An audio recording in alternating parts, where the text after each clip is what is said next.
ایک زندہ لڑکی کو सिर्फ इसलिए पानी में फेंका जा रहा है ताकि एक नदी खुश हो जाए। ये कोई कहानी नहीं, मिस्र की वो खौफनाक हकीकत है जिसे खत ने हमेशा के लिए बदल दिया। हाँ, तारीख में पहली बार एक इंसान ने पानी की लहरों को खत लिखा और पानी ने उस खत को पढ़ा भी और माना भी। जब मुसलमानों ने मिस्र फतह किया तो वहां के लोगों ने गवर्नर हजरत अमर बिन अल आस रजी अल्लाह अन्हु से कहा, ए अमीर, हमारा दरियाए नील तब तक नहीं बहता जब तक हम उसकी शर्त पूरी न करें। हमें एक कमाली लड़की की कुर्बानी देनी होगी। हजरत अमर ने फौरन इनकार कर दिया। उन्होंने कहा, इस्लाम में ये जाहिलियत नहीं चल सकती। जान लेने और देने का हक सिर्फ अल्लाह का है, किसी नदी का नहीं।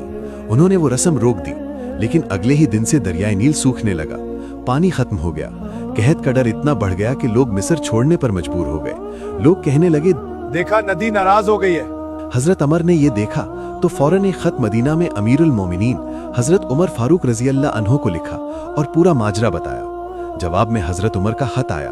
उन्होंने लिखा, अमर, तुमने सच कहा, इस्लाम ऐसी बुरी रस्मों को मिटाने आया है। लेकिन खत के अंदर एक छोटी पर्ची थी जिस पर लिखा था, इसे दरियाए नील में डाल देना।